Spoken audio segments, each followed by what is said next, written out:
What's up, y'all? It's your man's Jam here, back with a jam session on the Jam Pod. Episode 5 in full effect. We are going to be talking about Captain America Brave New World. So, y'all tap in, let's nerd out together.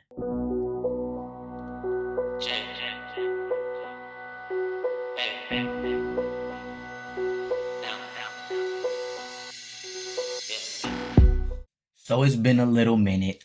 I must confess, had to take some time off to kind of align the podcast episodes with Brave New World and just all of the other content that I'm doing. And so, quite frankly, I'm all caught up on content. Like, I'm all caught up on the content. Um, and it feels good. I'm back in a rhythm, back in emotion. So, we should be aligned with an episode each week as things are dropping or finishing and things like that. But that's kind of why I was off for these 2 weeks, and then just cause life be living, So that's how it be. But I am back, all caught up on content, and with that being said, I actually have a new article out for the alternate timeline.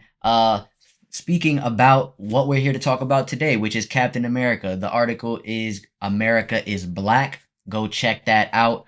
Again, it is on the alternate timeline. You could catch the link in my bio. Realistically, it's actually my best like done article I've ever written, but also it is the article that has gotten the most like engagement and like viewings and stuff like that on social media, as well as just like interactions. Journalists have reached out and like shown love and all of that, and so I just want to say, take the time to say I appreciate everybody that has already read it and shown love and just appreciated the words that I put together, man. You know what I'm saying? Your support is always appreciated, as well as the people that be tuning in on the Jam Pod. You know what I'm saying? So go check that out. Again, link in the bio. America is Black on the Alternate Timelines website. That is TAT, the Alternate Time website. It's actually www.thealternatetime.com. So y'all got that as well. Like again, link in the bio. But wanted to give y'all quick life updates, before we get into the big topic of what we're here to talk about today, and that's Captain America. Um, Really, the only thing I got for y'all is that the job that I was working at, that was 15 minutes from the crib. I was actually at a lids doing hats and all of that stuff as their ASM.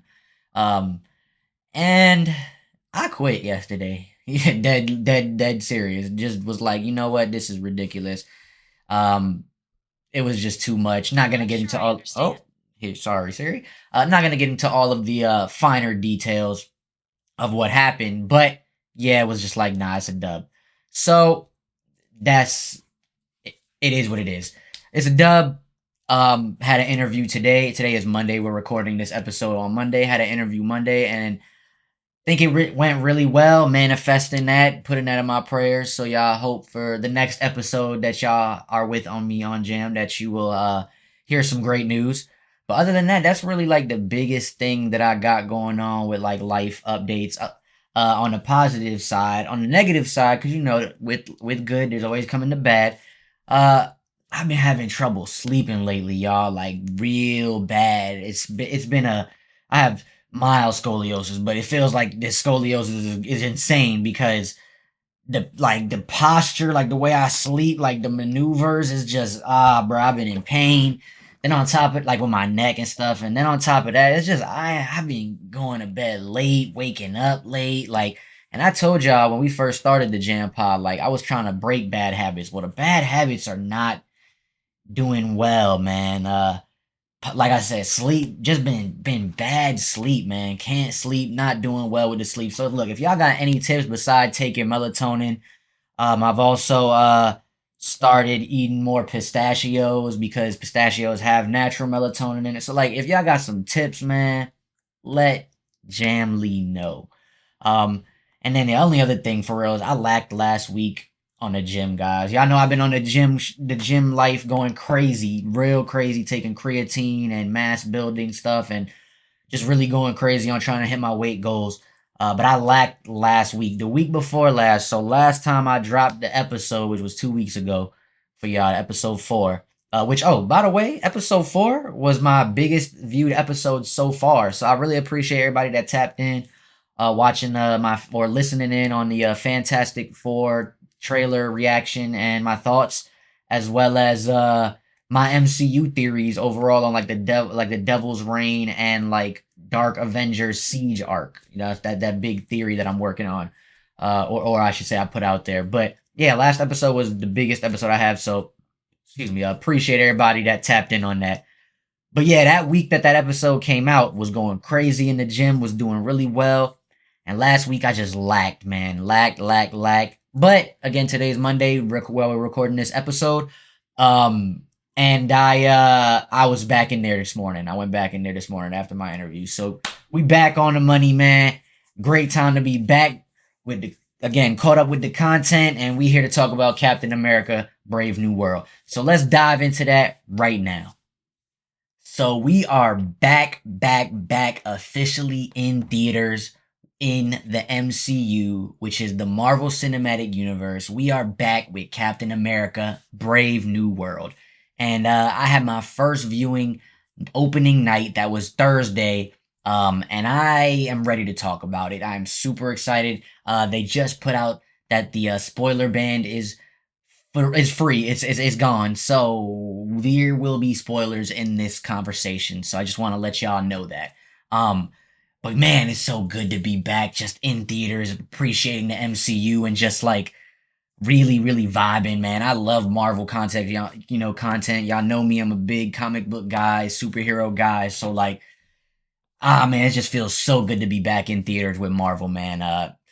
Interesting, they did not starting off, just gonna start it off here, they did not have that fanfare like opening credit thing that they usually do where their logo plays before the movie. Thought that was interesting. I think that was the first time. They haven't done that in a very long time, if not ever. I mean, it's been so long. There are like almost 40 movies in, or 40 projects in at this point. Like, man, you lose track. But they didn't open it with that, and that was interesting. But starts off with, basically that scene, I would say, of we get that they put out with Sam basically breaking the sound barrier and dropping down. It was a little bit before that. It was more before that, but that's like the main, thing. And basically the story or plot of the movie is that Sam needs to uncover the truth behind this assassination attempt on the president, which is now Thunderbolt Ross, who is played by Harrison Ford. And it during this like the assassination attempt is while it's surrounding a peace treaty focused on Celestial Island and the adamantium, which they introduced adamantium, and it's the most like durable substance on the planet. Um, movie is very like the story, the plot is just very mystery and spy coded. It's very political, very big stakes, and I want to talk about that really quick. Like, I mean, the stakes were huge, like World War III type stakes. And I think that did the movie so much justice, the story so much justice. Like like the world that we are already used to is big stakes, right? The universe, the multiverse, but like the fact that this was so grounded and yet political that it still was like, yo, these stakes are big though. Like this is world war like big type stuff. So like I really appreciated that. Um and yeah, the story just really was flowing for me. I feel like that we already knew the story just based off of the trailer. You kind of could get a gist of it. And I mean, even just watching the movie, even if you didn't see anything but that first teaser trailer, which I know a lot of people just do watch the first teaser trailer.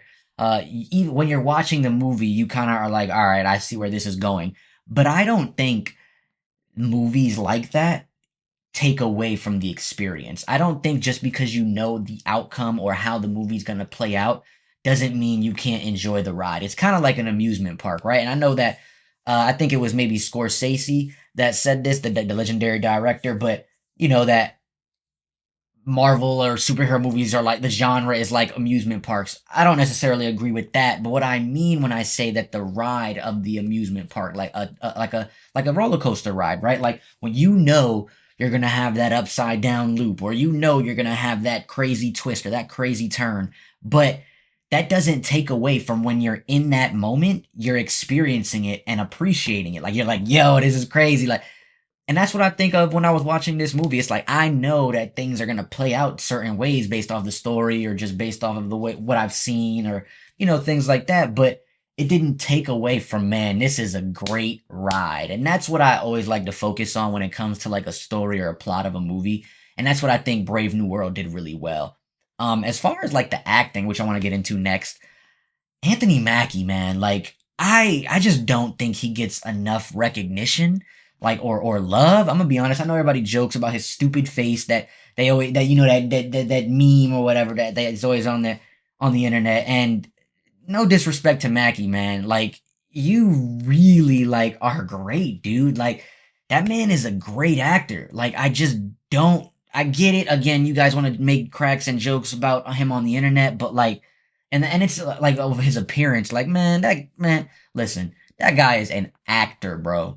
Like I really think that he's not valued enough as an actor. Just and not specifically as a black actor, like or a black American actor, or and you know how they try to like put people in boxes. Like, no, I really just think Anthony Mackie is a good actor, man. Watching him in I think it was the Bank or something like that with on Apple TV with him and Samuel L. Jackson, and I'm just like, dude, like this guy is great. But again, watching him in this movie, like he makes the mantle his own. He's such force, I feel like, of strength and compassion and empathy, but like his moral compass is like very defining, and he leads and takes the charge. You also see like the experience that it comes with like some of the other actors that are new onto like a Marvel set. Like it just feels so well. Like he was just elite, man. Like really. And then I think I read something from Anthony Mackie that he said like, yo, he's always been in a movie. He's never led like been the lead of a movie. And I was just I don't know if that's true because I feel like again I watched The Bank and maybe he was a co-lead with Samuel Jackson, but man, watching him in this, I was like, yo, you bro, he ran this jump. Like it was so good. Um I just the words I don't have no more words besides Anthony Mackie, the actor that you are. Like I appreciate you, dog. Like man, and Harrison Ford taking over for William Hurt. Rest in peace to William Hurt. But Harrison Ford taking over for my guy Thunderbolt Ross, aka the Red Hulk, right? He was amazing, man. It just felt so natural. They had that also like that back cut scene where he had the mustache and it was like when he was the General Ross. Like he was just so good. I mean Harrison Ford is always amazing, but this really was a different level for me. I guess it's because I'm biased as a a superhero like Marvel fan, whatever. But like it was good. I specifically really appreciated his first scene. I think that was really the first scene was that he won the election and he addressed the nation, and then it goes into that scene like I mentioned of Sam breaking the sound barrier that they put out in that first clip. And then that's like a whole other extra piece to that. But back to Harrison Ford, that first scene of him addressing the nation, like you usually hear Harrison Ford talk and it's kind of just like meh, whatever, like blah, like he doesn't like he's just there, right? Like not saying he doesn't care, but he's just like, bro, like I'm chilling, I'm vibing, right? Like that's just his vibe, that's just his aura. But when he was President Ross, like addressing the nation, like every time I was like, man, like it's like he had this commanding voice that just grasped the audience, and I was like, "Yo, I see you. Like I had never seen Harrison. I ain't never seen you act like this before." And I really was like, "Yeah, yeah." So yeah, as far as him as the Red Hulk too, like a lot of that is obviously CGI effects, but I'm assuming that they had him in the balls around his body or whatever, like and like they put like the motion, what is it, motion capture. He was fun, man. He was fun. Like it was a good time, and the emotional beats that he brings to Thunderbolt Ross, or that he brought to Thunderbolt Ross, like I was invested in his character. I'm not gonna lie to y'all. Like I was genuinely invested in in Harrison Ford as Thunderbolt Ross. Tim Blake Nelson, who plays the leader, man, he was creepy, dog. He was like creepy. Like to go from the Incredible Hulk movie and like where he's like this charismatic, maybe not charismatic, but like cheerful, like quirky guy that's super nerdy into gamma and stuff, like to then this like creepy like mastermind of like, yeah, like I got plans and I know it all, and like I was like, oh, you kind of wicked, bro. Like you actually got some shit going on with you. Part of my language for the kids at home. But yeah, like he was really wicked with it, and I really was like, yo, okay. He wasn't scary. I don't want to say he was scary. There was no part of me that was like, man, I'm scared of that guy. I was scared of maybe his brain and like, yo, this man is really creepy, right? Like, but that's where it was. It wasn't really like a I'm terrified or like fearful of anybody like in the movie or him specifically, I guess I should say, like the leader. Like, and I hope that changes. I guess that's one of my notches, right? Is that I want the leader to not only be creepy, but I want to be scared of his brain. Like I want to be scared. Like yo, this guy is legitimately like smart as hell, and like he got this shit all figured out, and like you know what I'm saying. Like right now, I just felt like he was more so like he had a he had a specific plan and he put it into place. You know what I'm saying? Like and I appreciate it. It was still the leader. Like it was. Don't get me wrong. For my comic fans at the crib, and people that have watched adaptations of him in cartoons or whatever, he was still the leader. Um, but I just felt like there was certain things that I wanted a little bit more from him, like being fearful. And again, maybe that's just me being wanting to be scared of a villain, but that's where I was at with it. Um, and I think that people were complaining about his like character design and the way he looked, the way they shaped his head. It was different than what the concept art looked like. Man, I didn't care about that. He looked cool to me, bro. Like he looked good. He looked like I guess what I would expect like a realism version of the leader to look like in the MCU or like just a real world setting. Because I could understand why a giant head would look doofy to some general audience members. Now, here's the catch, though. I do hope over time maybe that changes and it continues to grow or something like that if we see him again, which I'm assuming, spoiler alert again, we are here to talk about spoilers, but in that post credit scene, I'm assuming we will wind up seeing him eventually again. um, but yeah, that's like I guess something that I guess people were complaining about. I didn't have no problem with that. But yeah, that's my only one thing about the leader is I just wish I was a little bit more scared about him. But he was great. Tim Blake Nelson was actually great. Very creepy. So what they were going for with him, he hit it on the money. And then Danny Ramirez is one of the other like final people I want to mention about their acting ability, like or just acting in general. Yo, he's good, bro. Like Danny is good, dog. Like he's another one. Like he's just a good like charismatic and funny person. He was hilarious. Like the whole movie, I was cracking. Like he was just, and it wasn't like forced humor. Like you know what I mean? Like in a sense, Disney does that, and not to knock Disney or Marvel or anything, but I get it. You got to have some jokes for the kids and jokes for the family and things like that. Like, but Danny is with the even with the forced jokes, like it was kind of like I guess his delivery. It really was his delivery, his performance overall. Like he just did it naturally. It flowed. It wasn't any like I don't know. It didn't feel forced to me. It just was natural. It just felt good. He was funny. He was charismatic. I really appreciated Danny, man. Um, want to talk about the action next though, since we talking about Danny and Anthony Mackie. Yo, those flight scenes. I'm gonna let y'all know right now. I honestly think that was the best aerial combat like I've ever seen in any action movie. Now I'm trying to think about other things that I've seen like aerial combat wise, so take that phrase with a or take that quote with a grain of salt, but I can't think of anything off the top of my head that I've ever seen that had better aerial combat. You got some? Let us know in the comments, but I just or in your reviews, I should say, but like I say in the comments for the people that are on the visual side and reviews for the people that are on the listening side. But again, let us know. But I don't think I seen anything aerial wise that was on that money.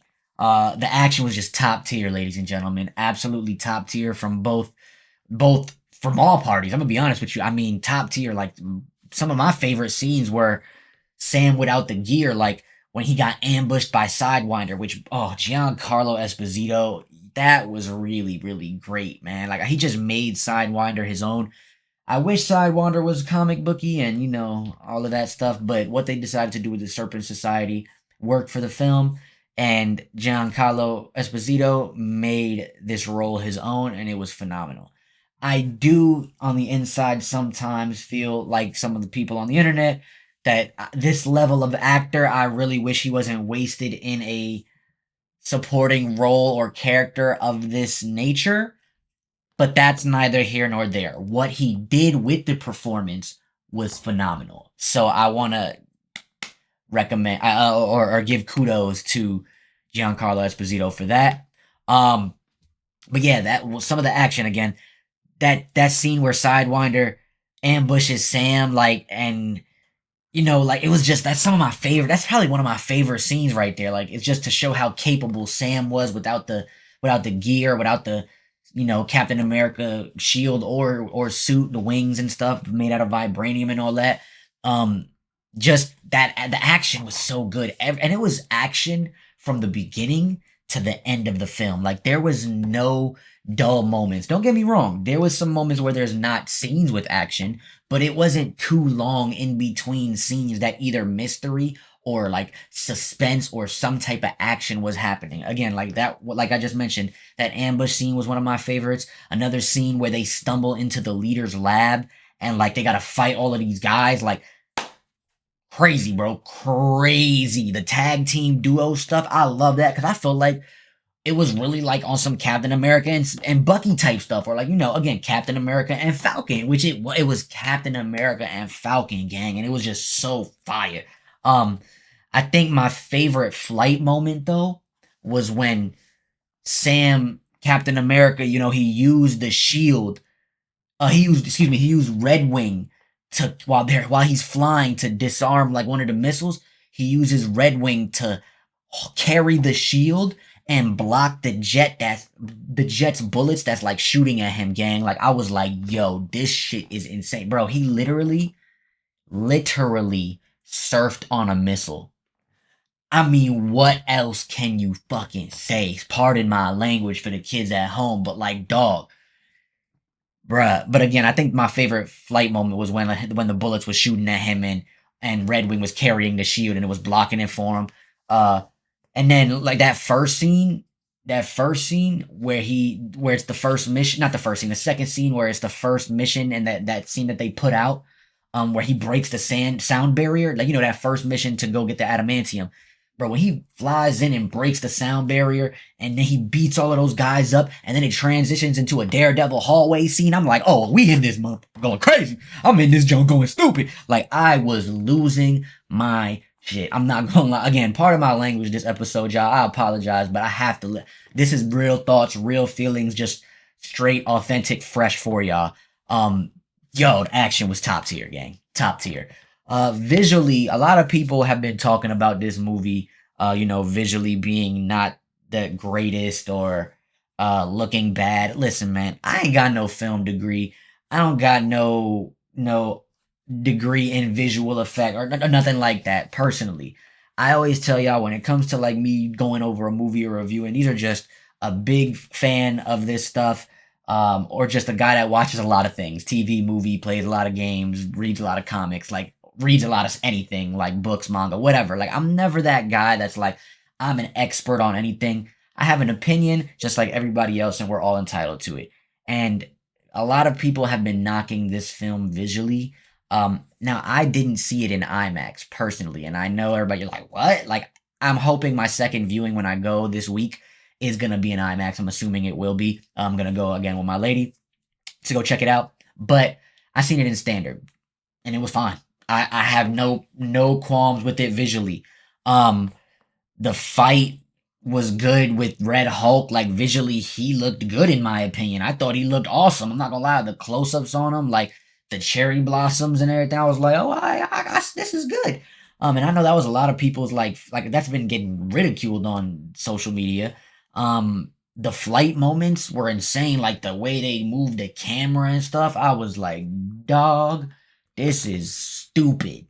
Um, yeah, I don't know. Like, I guess I kind of understand like when like they were I guess I guess yeah, the cherry blossom scene is like the only scene I could say like, all right, I could see something is off, but it wasn't like it still looked good to me. It wasn't like something like that broke the movie. Like oh, like again, people be having film degrees nowadays, and I'm just like, bro, y'all got it. Um, I don't know. People were complaining about them having like a bunch of reshoots, and then they came out and said, yeah, we only had like one set of reshoots. I don't know. Like I just didn't didn't feel like it was visually anything wrong, man. Like I don't know. That's really it looked visually good to me. Um, I guess my last two few things to talk about really is my favorite character. And dog, come on now, we here, Captain America all the way, Sam Wilson all the way. I mean, dog was killing it the whole movie. It's a Captain America movie. I would hope that I love the protagonist the most. You know what I'm saying? Like I go with the protagonist the most. But yeah, it was Cap all day, man. My favorite character moment or like interaction was actually with Cap, with Sam and Bucky. When Bucky pulled up on him in the hospital, and they just had that moment, bro. What Bucky said to him still hits me at the like to the core. When he said, "Steve gave them something to believe in, but you give them something to aspire to." If God was writing with the pen on that script, it was like this, gang. I could not fathom how phenomenal that line was. I just was like, oh. And then they said that, bro, he hit him with the love you, man. I was like, oh, these guys are bros, yo. Like, this is the bromance I've been waiting for, gang. Like, I needed that. Um, Favorite character moment. Listen, overall, this movie 4 out of 5 to me. It's damn near perfect. Letterboxed it. It's my first movie on Letterboxd that I reviewed. 4 out of 5 for me, gang. Like a B plus. You know, it has its faults. It's not the best things. I mean, you know, you kind of predict a lot of the things that are gonna happen.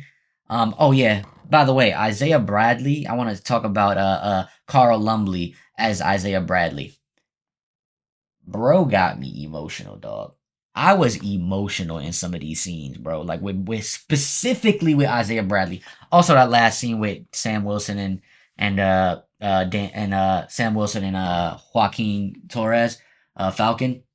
I was a little emotional there too because he's laying in the hospital. And he's like, bro, I always wanted to be like you, and I was just like, he's like, in this world that feels so big for us, you got all these heroes and aliens and all the gods and shit like that going on. He's like, I wanted to be you, Sam Wilson, the everyday man that could do no wrong. I'm like, oh, y'all got me. But yeah, Carl Lumbly as Isaiah Bradley. Crazy, crazy. Again, 4 out of 5 for me, gang. A 4 out of 5 for me on this movie. It was a really, really, really solid movie. Has some flaws for sure. Could have done things specifically better. Some characters, Sabra, Shiri Haas's character, doesn't need to be in there. But it does stuff like that didn't make or break the movie for me. It was a solid B plus. Again, 4 out of 5 for me, y'all. 4 out of 5. Loved it. I highly recommend go checking it out when it pops up on Disney Plus. Grab it, or excuse me, watch it on Disney Plus, stream it. I'm actually gonna try to get personally the first time. I think I should have did it with Deadpool and Wolverine because I'm a Wolverine guy. Y'all know me. But I am gonna try to do it with this movie. I want the steel. I want the disc. I want the disc version, like the steel book, the whatever version that is. I don't know the 4K. I need that one. I need the disc of this movie specifically. It really felt like a Phase 1, Phase 2 movie for me. Like felt like Iron Man 2. Like that's just the best. Like if I had to compare it to some, it was Iron Man 2, and I really like Iron Man. Out of all of the three Iron Man movies, Iron Man 2 is my favorite. So like that's where I'm at with it, gang. Like this is if I now before we head out and talk about some other stuff for Brave New World, I want to talk about the Captain America movies and rank them. So ranking my Captain America movies or the Captain America movies, personal opinion. This might be an unpopular opinion. This is just my personal opinion. But I got Civil War first. Captain America Civil War first. And I know some people don't really count that because it's an Avenger. It's like Avengers 2.5, but Captain America Civil War is first. This is next. Captain America Brave New World is next. That's number 2. Followed by The Winter Soldier. And y'all know me, I love The Winter Soldier. But that's number 3 now. And then The First Avenger. That's my 4 right there. That's my lineup. Hate me if you want, love me if you do. I appreciate you regardless. Before we head out, I got some things I want to talk to y'all about. Like I told y'all, caught up on all content. And so I just want to talk to y'all real quick on what I've been watching, kind of caught up on what I've been watching. I started Castlevania Nocturne Season 2. I have to, on the list, added on the list, watch Pokemon Horizons Season 2, The Night Agent Season 2, and Four Nights of the Apocalypse. I think that's like part 2 or part 3. Also added to the list, I got to catch up on still because I didn't know. I actually had no clue that this dropped. But that's Harley Quinn season 5. Been tapping in weekly on Severance and Doctor Stone, which have been both great. Friendly Neighborhood Spider Man, which we got the finale coming up soon. Probably do an episode with the alternate timeline on that. So y'all stay tuned, hear about that. Been watching Blue Exorcist weekly, Dragon Ball Daima, which just had a crazy Crunchyroll breaking episode. We will definitely be doing an episode for the Jam Pod once Daima is over. Definitely stay tuned for that. Solo Leveling, which has been magnificent, so great. I started reading the manhwa, which we'll talk a little bit about shortly. Sakamoto Days and Invincible, which I will also be discussing episode, I believe, 5 soon with my guys at Agents of Fandom Comment Corner. That is my guy, the Fat Thor. Can't wait to talk about it with them. And I'll do my own episode over here on the Jam Pod once it's done. Once the season is done. But that's what I've been catching up on or like caught up on for the most part, watching either weekly or adding to my list. We also got some news about some stuff that's coming out. We got Devil May Cry on Netflix, the anime, coming April 3rd. And then we got Squid Game's final season, season 3, dropping June 27th. Y'all know me and what I talked about a few episodes ago, how much I loved Squid Games. Super excited to really just vibe into that and finish it off, man. I was addicted to the show, man. I watched the first season in like 2 days, the second season in a day and a half. So I'm pretty sure the rest of the world was addicted just like I. So looking forward to that. And that's really all I got for y'all when it comes to like what I've been watching and catching up on. And our final discussion on Captain America Brave New World. So before we head out, let's talk about some reading stuff really quickly. Not much, but want to dive in with y'all. So being as we took an extra week off, so it really was 2 weeks, I will talk to y'all about the weekly pickups that I grabbed last week and then what I'm gonna grab this week because today is Monday and again we are doing the recording before the weekly pickups drop. So gonna talk about both weeks. Not much, but felt like I need to, discuss it with y'all as I always do. So let's dive into it. Last week, which I still have to read, yeah, don't judge me, but I got a lot to read still. I guess not a lot. As I said, it's not much, but here are the comics from last week. So got Absolute Batman number 5, Action Comics 1083 or 1083, All New Venom number 3, Aquaman number 2, which surprisingly, Aquaman has been like it's just crazy good. I ain't gonna even hold you. And I'm not a crazy Aquaman fan. It's just good, dog. Batman and Robin number 18, Black Lightning number 4, Deadpool number 11, Green Lantern Corps number 1, which I am trying to do an episode on, is all I will say right now. I am trying to do an episode on the Green Lantern Corps. So, with that being said, stay tuned for more updates on that. But for now, Green Lantern Corps number 1 is out. The Immortal Thor number 20 is out. Magic number 2. Moon Knight number 5. Moon Knight Fist of Khonshu number 5. One World Under Doom #1. So this is like Marvel's event issue, which I also want to do an episode about. So we will be discussing that soon. More to come on that. But that is like this year's event for Marvel, which again we will talk about soon. Psylocke #4, Transformers #17, and X-Men #11. So that is everything from last week, Wednesday. Let's talk about what's going to be coming out, and I'm picking up this week, Wednesday. So it's a heavy load, not gonna lie to y'all. And that hurts me because that hurts my pockets. Before taxes, we're already looking at 101.78. Jeez. Gosh. Anyway, let's talk about what's dropping this week.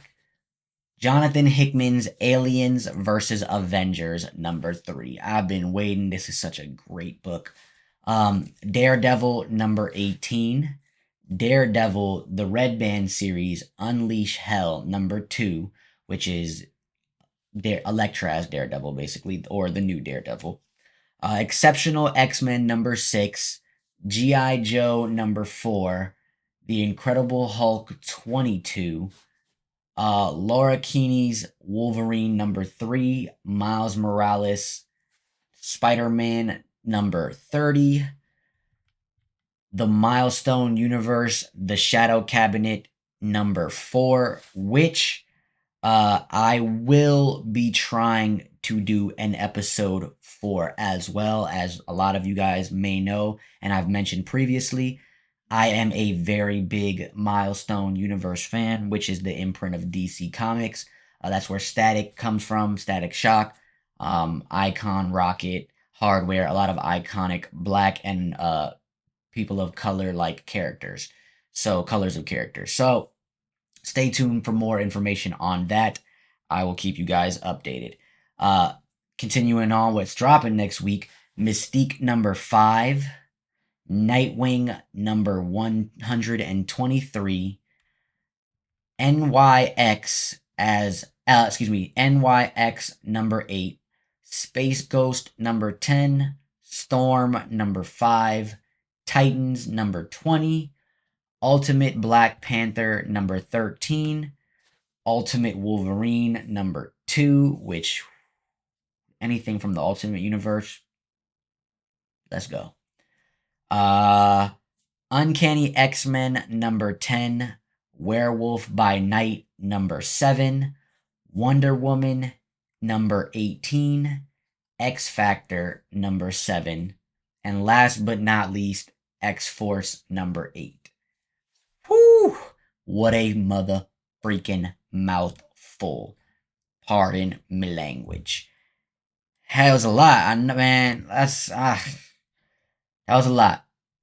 But I want to give y'all a quick manga update.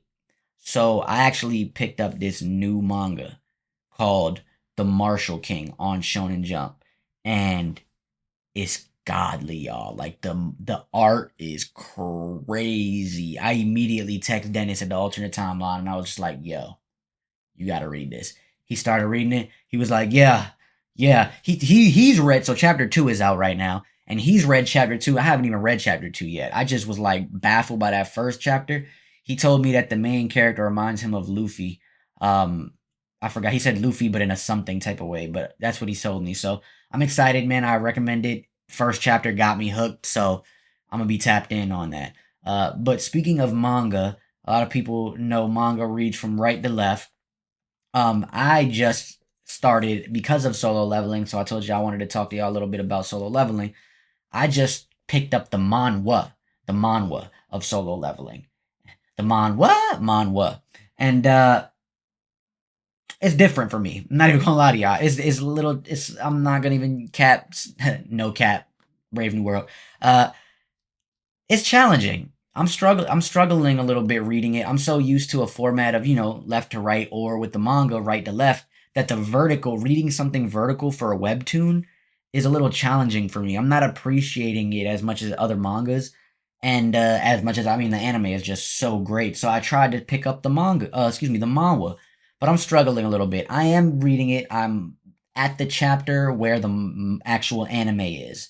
So we'll see. Well, maybe I'll give you guys an update on that next episode.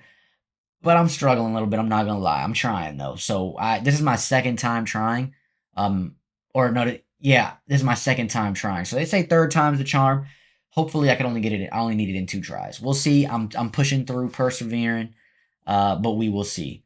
But let's head out of here, y'all. Done talking y'all head off about what I'm reading.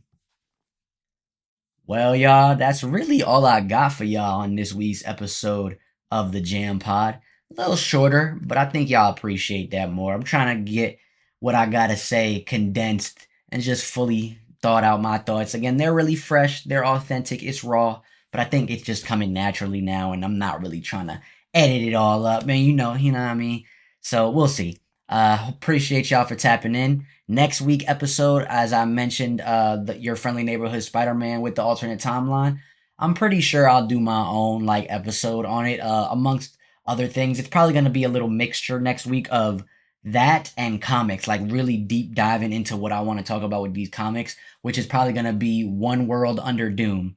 And maybe we'll see with some other surprises. But for now, stay tuned for your friendly neighborhood Spider-Man and One World Under Doom as the focus for next week. And I know I always tell y'all this is what's going to happen next week, and then I might change it. So be prepared. Sometimes it changes. You never know. It just depends on what happens, who I get to talk to, who I get to network with, what's coming out, what I watch, what I see, what you know what I'm saying, what I play. Things happen, man. But that is what I'm assuming is going to be next week, or I should say, trying to schedule for next week is your friendly neighborhood Spider-Man and One World Under Doom. Again, appreciate everybody's support as of lately. Things have been looking really nice on Twitter, as well as YouTube. Appreciate, as well as the Jam Pod on all the podcast platforms, Apple and Spotify. Y'all are showing a lot of support, man, and I appreciate that. So I hope I can just continue giving y'all content that y'all like. Because that's really all I'm doing this for. It's really just to have fun with people, like talk to people about things that we like. I don't really focus on the things that I don't like. I'm not one of those guys that'll probably ever do that. Like focus on rage baiting or rage engagement or clicks for views or things like that. Like I don't care about that. Like it bothers me that people even do that. Like I just want to get on the internet and talk about the things I love. More so instead of treating it like kind of like a tool, network with people, like talk about this stuff instead of treating the internet like a diary. I use my internet as the tool, not a diary. To each their own. Again, I appreciate all the love and support that everybody's been showing. I will continue to try to bring some great stuff, man, and talk about great stuff and just have some good conversations. And I would love to have conversations with y'all. So make sure you hit them comments, talk about me, talk to me, and let me know what y'all want to see, what y'all want to hear, what y'all want to talk about. Until next time on the Jam Pod, y'all be easy. Much love. Peace out, man. Jam, jam, jam, jam. Hey, hey.